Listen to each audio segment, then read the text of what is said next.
વિદ્યાર્થી મિત્રો, very good morning to all of you. Chapter number 5 પૃષ્ઠ રસાયણ વિજ્ઞાન ચેપ્ટર ની અંદર આપણે ચર્ચા કરતા હતા અધિશોષણ બાબતની. બરાબર, આપણે આગળના લેક્ચર ની અંદર દ્રાવણ કલામાંથી અધિશોષણ છે એની ચર્ચા કરી. આપણે એવું કહેતા કે ભાઈ અધિશોષક પદાર્થ છે એ દ્રાવણમાંથી દ્રાવ્યનું અધિશોષણ કરી શકે. એના માટે આપણે બે ત્રણ એક્ઝામ્પલ જોયા હતા. એસિડિક એસિડમાં ચારકોલ નાખવામાં આવે તો હલાવો પછી તો થોડી વાર પછી એમાં એસિડિક એસિડની સાંદ્રતા ઘટે. સેકન્ડ એક્ઝામ્પલ આપણે જોયું હતું કે લિટમસનું જે દ્રાવણ છે એ લિટમસના દ્રાવણમાં ચારકોલ નાખી અને એને હલાવો તો એ રંગવિહીન બને. ત્રીજું એક્ઝામ્પલ જોયું હતું કે મેગ્નેશિયમ હાઇડ્રોક્સાઇડ છે એમાં મેગ્નેશન પ્રક્રિયા ઉમેરવામાં આવે અને જો એને હલાવો તો એની સપાટી ઉપર આપણે વાદળી રંગના અવક્ષેપ છે એ જમા થતા જોવા મળશે. તો કહેવાનો મતલબ આખો એ છે કે આ દરેકની અંદર આપણે ઘન અધિશોષક અને પ્રવાહી અધિશોષિત, ઘન અધિશોષક અને પ્રવાહી અધિશોષિત આ બંને વચ્ચે અધિશોષણની પ્રક્રિયા થઈ અને એમાં પણ આપણે જોયું. બરાબર છે કે ભાઈ કોના ઉપર તાપમાન ઉપર આધાર રાખે, અધિશોષક અધિશોષિતના સ્વભાવ ઉપર આધાર રાખે, સપાટીના ક્ષેત્રફળ ઉપર આધાર રાખે. આ બધા પરિબળોની પણ આપણે ચર્ચા કરી. ઓકે, અધિશોષણ જે ટોપિક છે એનો આ છેલ્લો લેક્ચર, અધિશોષણ ટોપિકનો છેલ્લો લેક્ચર. આપણે એવું આપેલું છે કે ભાઈ અધિશોષણ જે છે એ અધિશોષણના અનુપ્રયોગો શું છે, શું જોવાનું છે આપણે.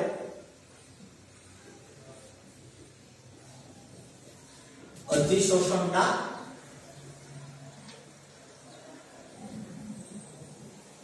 અનુપ્રયોગ.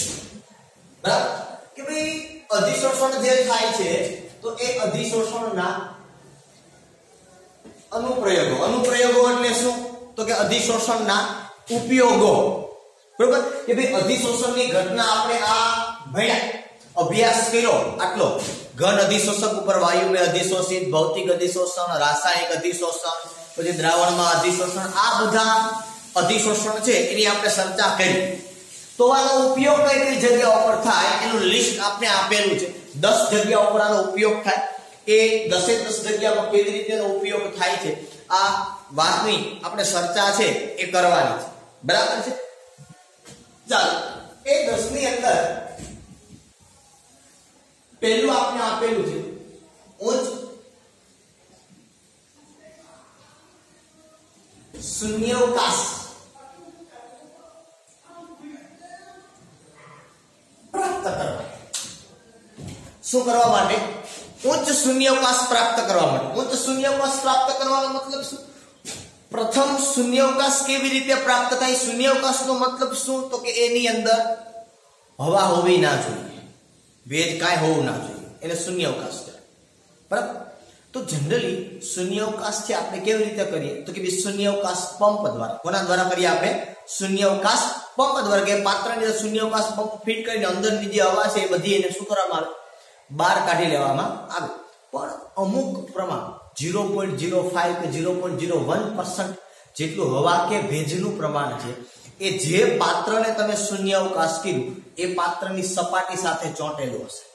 એ પાત્રની સપાટી સાથે ચોંટેલું હશે. તો એ પાત્રમાં જો તમે તળિયે કે કોઈ જગ્યા ઉપર અધિશોષક રાખી દો તો એ અધિશોષક છે એની ઉપર જે હવા કે છે એને અધિશોષિત કરી લેશે અને સારામાં સારું અધિશોષણ એ થઈ શકે. એટલે પહેલો ઉપયોગ આપણે શું આપેલો છે કે ઉચ્ચ શૂન્યાવકાશ પ્રાપ્ત કરવા માટે. મગજ માર્યું? બરાબર છે. શું કીધું આપણે કે ભાઈ ઉચ્ચ શૂન્યાવકાશ પ્રાપ્ત કરવા માટે તે પાત્રમાં ચારકોલ ઉમેરી કરી શકે. બરોબર. પહેલા તો શૂન્યાવકાશ કોના દ્વારા કરો કે ભાઈ શૂન્યાવકાશ પંપ દ્વારા તમે એનો શૂન્યાવકાશ કરો એની અંદર થોડું ઘણું જે પ્રમાણ છે એ હશે અને પછી તો એની અંદર તમે ચારકોલ ઉમેરી દો તો વધુ શૂન્યાવકાશ છે સારામાં સારું શૂન્યાવકાશ છે એ કરી શકાય બરોબર ત્યાર પછી સેકન્ડ વન આપણે આપેલું છે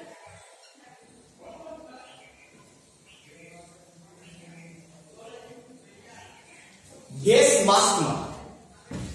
માસ્ક એટલે શું તમે કદાચ ઘણી વખત ટીવી કે સિરિયલ કે કોઈ પિક્ચર ની અંદર જોયેલું છે કે ગેસ માસ્ક પહેરેલું જનરલી ક્યાં ઉપયોગ થાય ગેસ માસ્ક નો કે ભાઈ ખાસ કરીને જો હું તમને ફોર એક્ઝામ્પલ તરીકે કહું કે ભાઈ કોલસાની ખાણમાં શેમાં કોલસાની ખાણમાં કોઈ ઝેરી વાયુ કદાચ ખાસ કરીને જનરલી ક્લોરીન છે એ વાયુ છે કદાચ હોય કોલસાની ખાણ જનરલી વાત કરું કોલસાની ખાણ માટે સ્પેશિયલી બરોબર તો કોલસાની ખાણની અંદર મારા કોઈ ઝેરી વાયુ નીકળેલો હોય તો એ ઝેરી વાયુ છે જનરલી કોલસા ઉપર અધિશોષિત થઈ જાય અધિશોષિત થઈ જાય કોલસા ઉપર અધિશોષિત થઈ જાય અને એનું ઝેરનું પ્રમાણ શું થઈ જાય ઘટી જાય અથવા તો એના કરતા પણ વિશેષ જો આપણે કહીએ ગેસ માસ્કનો મતલબ શું કે ચહેરા ઉપર એને પહેરવામાં આવે ક્યાં પહેરવામાં આવે ને ચહેરા ઉપર અને તમે જનરલી જો તો ગેસ માસ્ક છે ને બરોબર એ કાળા રંગના હોય કારણ કે એની ઉપર ચારકોલ લગાડેલો હોય શેનું કવર ચડાવેલું હોય એની ઉપર ચારકોલનું કવર છે એ કરેલું હોય એની ઉપર ફરતીમાં એની ઉપર ચારકોલ છે એનો થર છે પાથરેલો હોય એના ઉપર બરોબર અને જેના કારણે વ્યક્તિ કોઈ ખાણની અંદર જાય બરોબર તો એ ખાણની અંદર મને કોઈ ઝેરી વાયુ ઉત્પન્ન થતો હોય તો એ ગેસ માસ્કની ઉપર જમા થશે ને જેથી કરીને એ ભાગની અંદર કે એ વિસ્તારની અંદર કે એ જગ્યામાં એ ઝેરી વાયુના અસરથી એ વ્યક્તિ જે દાખલ થયો છે એ ઝેરી અસરથી બચી શકશે કેમ આપણે અત્યારે કોરોના વાયરસના કારણે આપણે ઉપર ચહેરા ઉપર માસ્ક રાખીએ છીએ કારણ કે બે આપણી ઉપર ન આવે એટલા માટે બરાબર સેમ તો કોઈ ઝેરી વાયુ ક્યાંક હોય અને એ જગ્યા ઉપર જવાનું થયું હોય કોઈ કારણોસર પ્રમાણ કદાચ ઓછું પણ હોય કે વધારે પણ હોય તો આપણા શ્વાસમાં ન જાય બરોબર એટલા માટે ગેસ માસ્ક છે એની ઉપર ચારકોલનો થર લગાડેલો કે જેથી કરીને એ ચારકોલની સપાટી ઉપર અધિશોષિત થઈ જાય અને એ ભાગની અંદર એ રૂમની અંદર એ ઝેરી વાયુ છે એનું પ્રમાણ છે કેવું થઈ જાય ઓછું થઈ જાય બરાબર તો ગેસ માસ્ક છે એનો ઉપયોગ ક્યાં તો જનરલી દરેક વસ્તુ આપણે ન લખીએ તો ફટાફટ કમ્પ્લીટ છે બાકી લખવા જેવું કઈ એટલો બધો મોટો ભાગ છે ને કે ભઈ કોલસાની ખાણની અંદર ઝેરી વાયુનું પ્રમાણ હોય તો એની ઉપર આ તમે ચહેરા ઉપર માસ્ક લગાડેલું હોય તો એ પ્રમાણ છે ઝેરી વાયુનું એ પ્રમાણ આપણે ઘટાડી શકીએ બરાબર છે આ સેકન્ડ ત્યાર પછી થર્ડ વન ઉપર વાત કરીએ બરોબર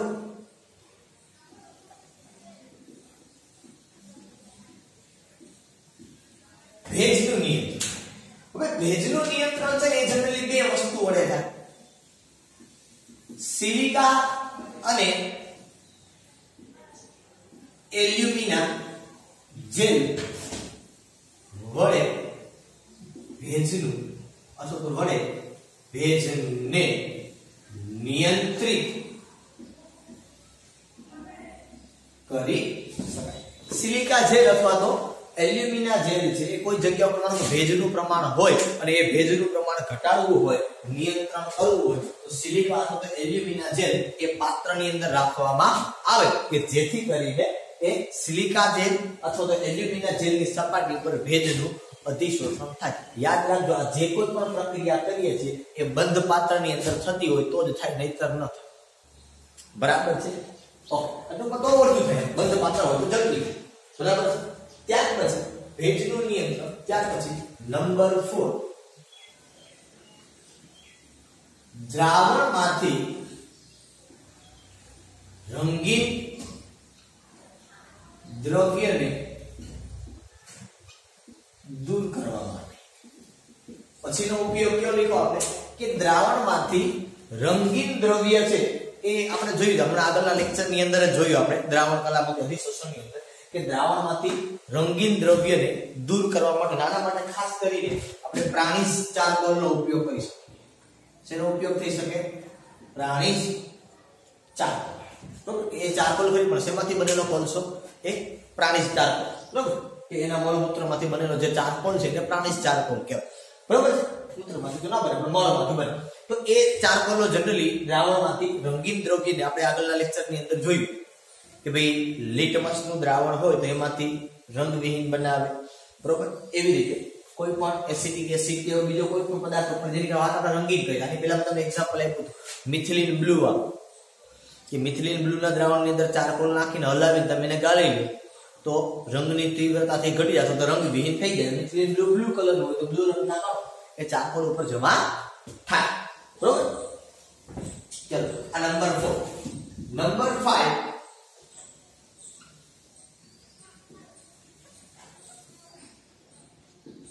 વિષમાંગ ઉદ્દીપક.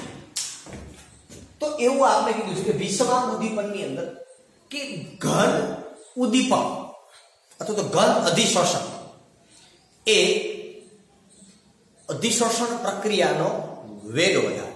તો પહેલી વાત તો આપણા મગજની અંદર એ આવે કે સર વિષમાંગ ઉદ્દીપક એટલે જો કે આપણે એક બે લેક્ચર પછી ભણવાના છે આપણો ટોપિક જ વિષમાંગ ઉદ્દીપન. બરોબર. ઉદ્દીપન એ શું છે તો કે ઉદ્દીપક વડે થતી પ્રક્રિયા છે. ઉદ્દીપક એટલે શું તમને ખબર કે ભાઈ જે પદાર્થ રાસાયણિક પ્રક્રિયામાં ઉમેરે પણ પ્રક્રિયાની અંતે ફરી પાછો મળી આવે અને રાસાયણિક પ્રક્રિયાનો વેગ વધારે તો આપણે એને શું કહીએ છીએ ઉદ્દીપક તરીકે આપણે એને ઓળખીએ. જનરલી આપણે શું કહીએ કે રાસાયણિક પ્રક્રિયાનો વેગ વધારે એને શું કહેવાય ઉદ્દીપક. એ પ્રક્રિયા થાય એને શું કહેવાય ઉદ્દીપન. પણ વિષમાંગ ઉદ્દીપનનો મતલબ શું તો કે ભાઈ પ્રક્રિયકો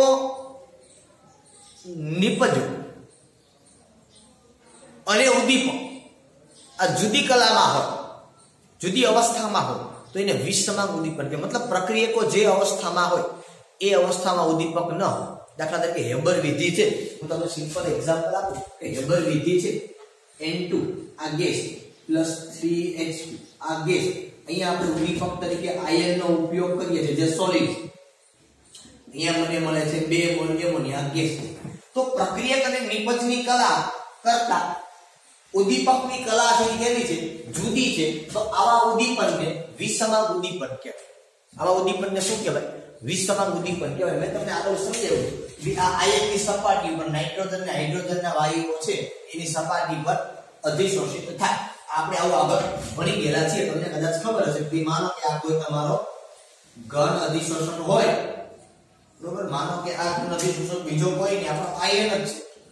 તો આ આયનની સપાટી પર નાઇટ્રોજન અને આ નાઇટ્રોજન છે આ હાઇડ્રોજન છે આ અણુ આ સપાટી પર તો આવા ઉદ્દીપનને શું કહેવાય વિષમાંગ ઉદ્દીપન કહેવાય. આ નાઇટ્રોજન અને હાઇડ્રોજનના અણુની ઉપર આવશે અને પાછા એમોનિયા પર જતા રહેશે. એવી રીતે આપણે જે આગળ આપું અને ક્રિયાવિધિ જોવાની છે. વધારે વિશેષ અત્યારે ચર્ચામાં એટલી બધી નહીં.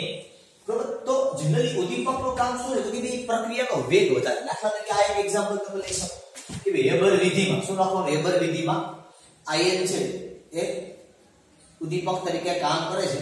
તો જે વિષમાંગ ઉદ્દીપન છે એવી જ રીતે તમે માનો કે સલ્ફ્યુરિક એસિડ માટે સંપર્ક વિધિની વાત કરો બરોબર.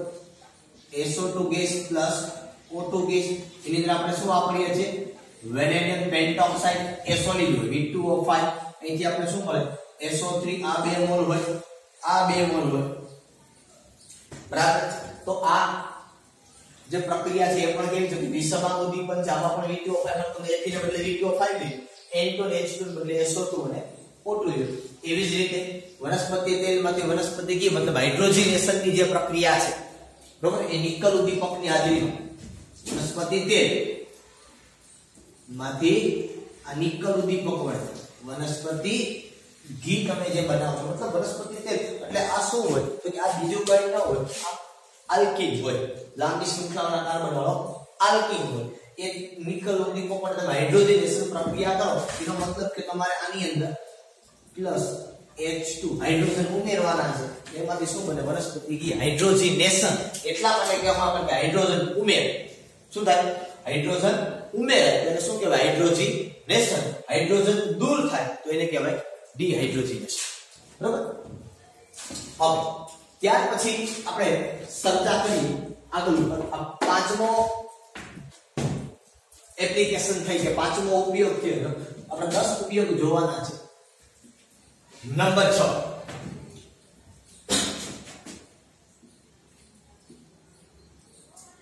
નિષ્ક્રિય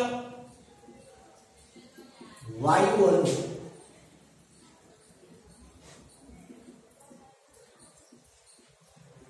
અલગીકરણ. નિષ્ક્રિય વાયુઓ helium neon argon krypton xenon radon oganesson આ બધા નિષ્ક્રિય વાયુ છે. નવો છેલ્લો હોય એ નવો શોધાયેલો છે 118 નંબર ઓગ્નેસો ઓજી.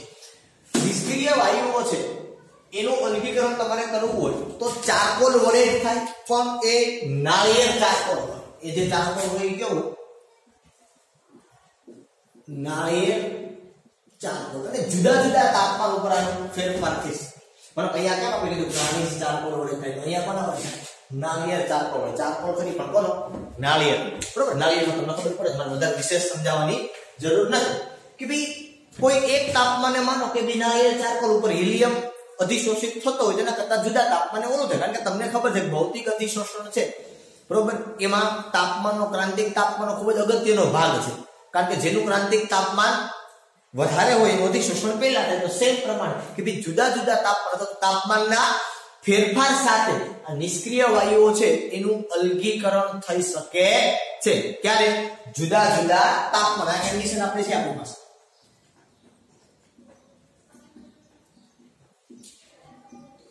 અથવા તો એવું કેવું હોય તો કહી શકે કે તાપમાનના ફેરફાર સાથે, તાપમાનના ફેરફાર સાથે, બરોબર. એ નિષ્ક્રિય વાયુઓ છે એ નિષ્ક્રિય વાયુઓનું આપણે અલગીકરણ કરી શકીએ, બરોબર. ચાલો ત્યાર પછી આ 6 નંબર છે, આપણે ત્યાર પછી જઈએ 7 નંબર ઉપર. 7 નંબર આપણે આપેલું છે રોગ મટાડવા માટે.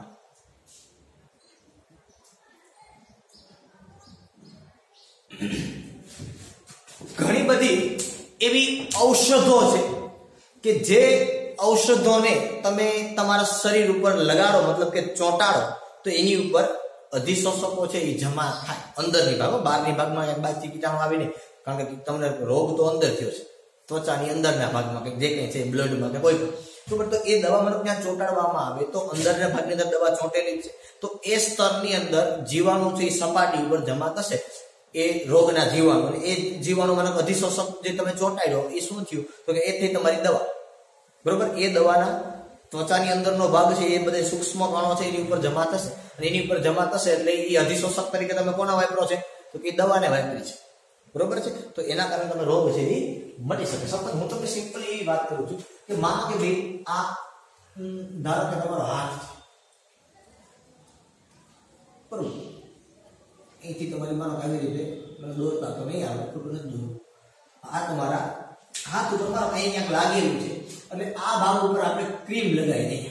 શું લગાવી? કોઈ પણ એક ક્રીમ, આપણે મતલબ ક્રીમ ઓલી નથી કહેતો તમને, કઈ ફેરન ઓલી નાક દે મુસળી ઢેકણી નથી, કોઈ પણ ટ્યુબ આપણે લગાવી ત્યાં રોગ પ્રતિકારક જે દવા આવે એ આપણે ત્વચા ઉપર અહીંયા લગાડે. હવે અહીંથી જે કાંઈની અંદર માનો કે ભાઈ તો માનો કે આ સૂક્ષ્મ કણો જે હતા રોગ કે જેના કારણે તમને રોગ થયો છે એ કણો આની સપાટી ઉપર જમા આવી જાય.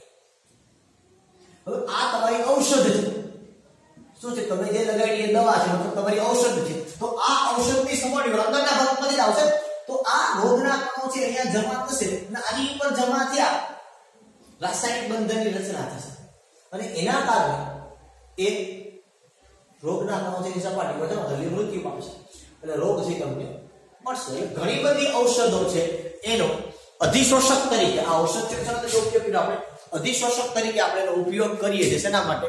રોગના જીવાણુઓને મારવા, બરોબર. આ રોગ મટાડવા માટેની વાત. 6 અને નંબર 7. ત્યાર પછી નંબર 8 ની વાત કરીએ આપણે ફીણ પ્લવન પદ્ધતિમાં. આ આપણે ભણી ગયા છીએ.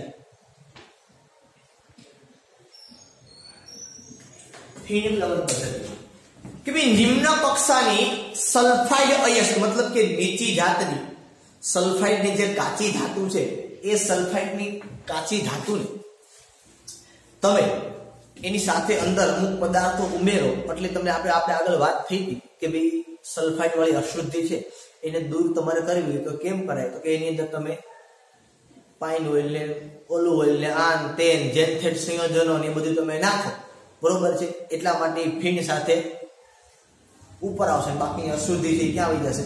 તળિયે જશે, બરોબર છે. તો એ વસ્તુ કરવા માટે ફીણ ઉત્પન્ન ફીણની સાથે ચોંટી જાય એટલે એ વસ્તુ શું થઈ? ફીણ સાથે ચોંટીને એવું એનો મતલબ એમ કે જે તમે અંદર એડ કર્યું અધિશોષક થયો ને તમારા જે કણો થયા સલ્ફાઇડ વાળા કણો એ શું થયા એની ઉપર જમા થયા અધિશોષિત થયા બરોબર અને એના કારણે એ ફીણ સાથે ઉપર આવશે બરોબર તો નિમ્ન કક્ષાની જે આપણે વાત કરી કે ભાઈ સલ્ફાઇડ યુક્ત કાચી ધાતુ છે એ સલ્ફાઇડ યુક્ત કાચી ધાતુને ફીણ ઉપર જમા કરીએ છીએ આપણે તો એ એક પ્રકારની અધિશોષણની ઘટના થઈને એની અંદર આપણે ફીણ ઉત્પન્ન કરવા માટે પણ પદાર્થ ઉમેરા એનિલિન ક્રેસોલ ને બધા પદાર્થોનો આપણે ફીણ સ્થાયીકારક તરીકે ઉપયોગ કરતા બાકીના પદાર્થો આપણે ઉમેરા ઝેન્થેટ સંયોજનો છે પાઇન ઓઇલ છે ચરબીજન્ય એસિડ છે અથવા તો ચરબીજન્ય પદાર્થો છે આ બધું શેના માટે આપણે ઉપયોગ કર્યો તો ફીણ ઉત્પન્ન કરવા માટે બરોબર અને આ ફીણ ઉત્પન્ન કરવા વાળા પદાર્થો એ બધા અધિશોષકો થયા શું થયા આ પાઇન ઓઇલ ને ઝેન્થેટ સંયોજન બધા શું થયા ફીણ ઉત્પન્ન કરવા વાળા પદાર્થો શું થયા અધિશોષણ એની સપાટી ઉપર કોણ જમા થયું તો કે સલ્ફાઇડના કણ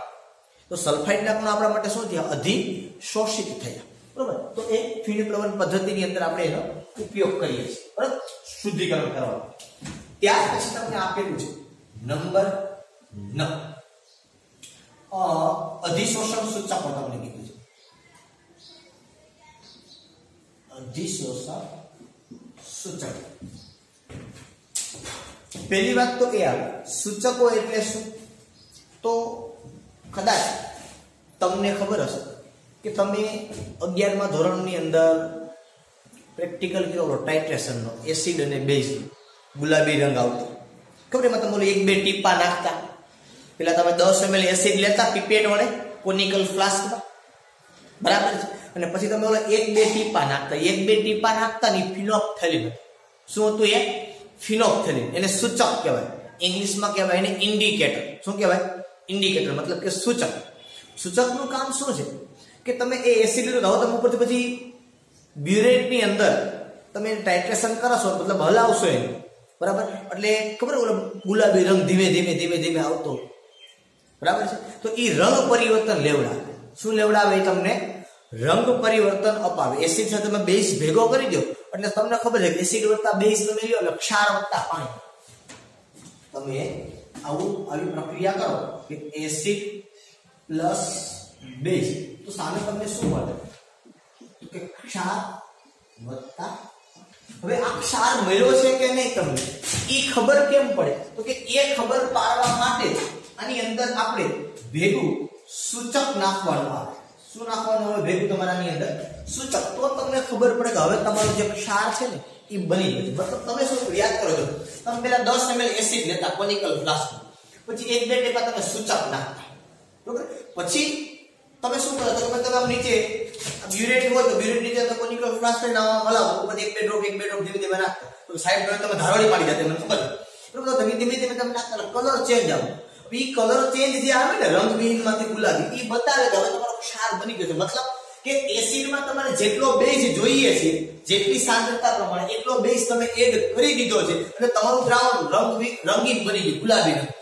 એટલે હવે શું મળી ગયું ક્ષાર બરોબર એ જુદા જુદા પદાર્થ માટે સૂચકો જુદા જુદા મતલબ મિથાઇલ મિથિલિન બ્લુ આપણે કીધું તો એ બ્લુ રંગ તમને કલર ચેન્જ આપે રંગવિહીનમાંથી બ્લુ કલર આપે બરોબર એવી રીતે મિથાઇલ ઓરેન્જ આવે બરોબર એવી રીતે ઘણા બધા ક્ષાર બન્યો તો હોય છે ક્ષાર મતલબ કે અવક્ષેપ થયા આ શું થયું ક્ષાર વિના મતલબ શું થઈ ગયું આ અવક્ષેપન થયું પણ તમને ખબર નહીં પડે અવક્ષેપન થયું મતલબ કે તમને મળ્યું બરોબર પણ એ તમને નરી આંખે દેખાવાનું નથી કે ક્ષાર બન્યો છે બરોબર સમજ સીધી સિમ્પલ વાત છે કે તમારી પાસે એસિડની બોટલ અને એક બેઝ બોટલ બેન ભેગા કરી દીધો તમને ખબર પડશે ક્ષાર બની ગયો નહીં એ તમને ખબર કેમ પડે કે આટલો એસિડ છે તમે આટલો જ બેઝ જોઈએ આટલી સાંદ્રતા વાળો જોઈએ એટલે તમે સૂચક એની અંદર એડ કરો અને પછી ઉપરથી ડ્રોપ બાય ડ્રોપ તમે એડ કરો તમને ખબર પડે કે હવે ક્ષાર બની ગયો ક્યારે ત્યારે કલર ચેન્જ થાય ત્યારે જો તમે એસિડના સૂચક નાખી અને ચેક કરતા હો તો તમને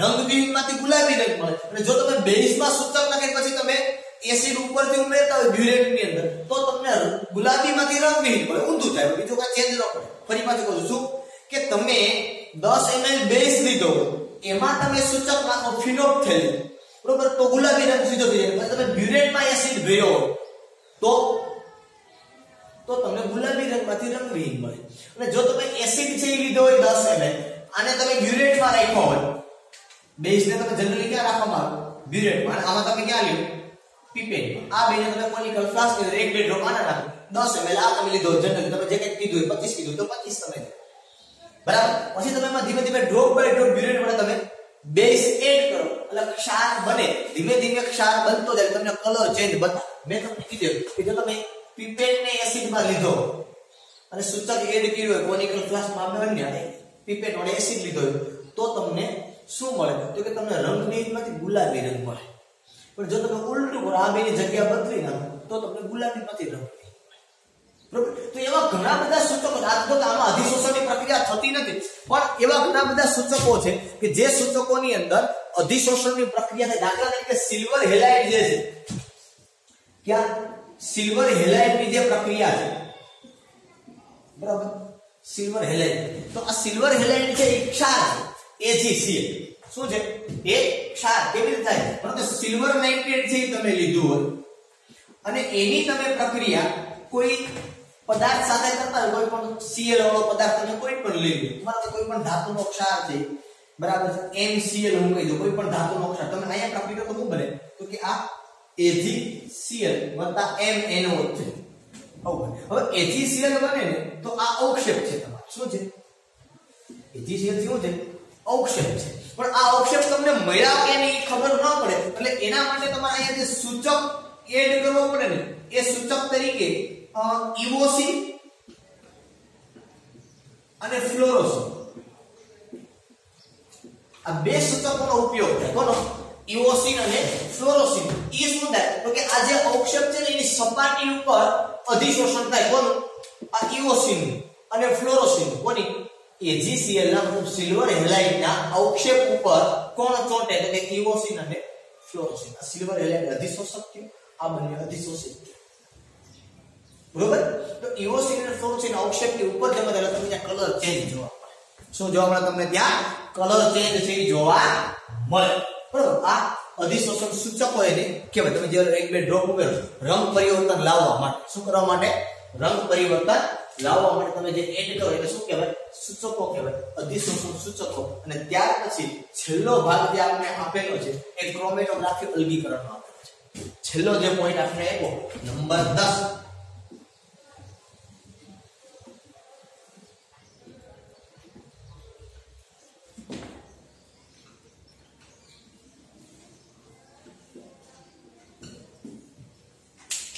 શું કીધું આપણે ક્રોમેટોગ્રાફી અલગીકરણ માટે તો ક્રોમેટોગ્રાફી અલગીકરણની અંદર શું હોય કે ભઈ ઘણા બધા એવા પદાર્થો છે કે જેને તમે ક્રોમેટોગ્રાફી પદ્ધતિ વડે તો કે તમારી પદ્ધતિ થોડીક તમારા માટે નવી તમારે માહિતી ન હોય ક્રોમેટોગ્રાફી બરોબર એ પણ પેપર ઉપર આખી પ્રક્રિયા થાય ઘણા બધા પ્રકારની ક્રોમેટોગ્રાફી આવે બે ત્રણ પ્રકારની ક્રોમેટોગ્રાફી આવે કોલમ ક્રોમેટોગ્રાફી એક મેં તમને સમજાવેલી છે છઠ્ઠા ચેપ્ટરની અંદર તત્વના અલગીકરણ વાળા ભાગમાં કોલમ ક્રોમેટોગ્રાફી આવે પેપર ક્રોમેટોગ્રાફી આવે અને ગેસ ક્રોમેટોગ્રાફી આવે ગેસ ક્રોમેટોગ્રાફી એટલે કઈ તમે જે પીયુસી ચેક કરાવવા જાઓ છો શું ચેક કરાવવા જાઓ છો તમે જે પીયુસી ચેક કરાવવા માટે જાઓ છો તો એ ગેસ ક્રોમેટોગ્રાફી છે અધિશોષણમાં જે ઉપયોગી છે ક્રોમેટોગ્રાફી એ પેપર ક્રોમેટોગ્રાફી છે કે કોઈ એક પેપર ઉપર ફિલ્ટર પેપર જેવું પેપર હોય એ પેપર ઉપર ઘણા બધા એમિનો એસિડનું મિશ્રણ હોય કોનું મિશ્રણ હોય એમિનો એસિડ જે આપણા શરીરની અંદર હોય એ એમિનો એસિડનું મિશ્રણ તમે મૂકો એટલે જુદા જુદા એમિનો એસિડ છે ને જુદી જુદું અંતર કાપી શકે એ પેપરની અંદર એટલે એના આધારે એનું અલગીકરણ કરવામાં આવે ને જુદા પાડવામાં આવે કયો પદાર્થ છે કેટલું અલગીકરણ પામેલો છે જનરલી કેવું હોય કે માનો કે તમારી પાસે એક આવી રીતે ધારો કે હું તમને અહીંયા દર્શાવી નાખું છું તમારી પાસે એક આ ડિસ્ક છે શું છે આ એક ડિસ્ક છે તમારી પાસે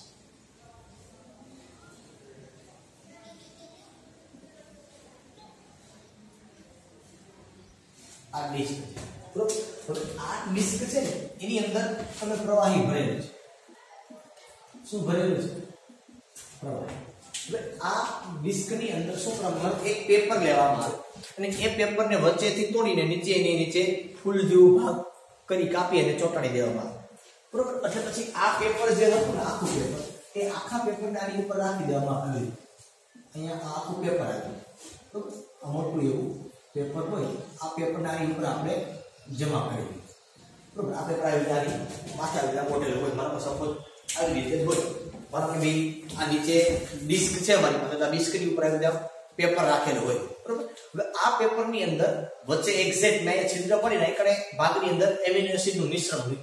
શું મૂક્યું હોય મેં અહીંયા અમારા જેટલા 5 આવે છે તો 5 જગ્યાઓ પર મેં એમિનો એસિડનું મિશ્રણ મૂક્યું. નીચે આ જે ડિસ્ક છે એમાં શું છે કે નીચેની ડિસ્કની અંદર મેં પ્રવાહી ભરેલું છે. શું ભરેલું છે?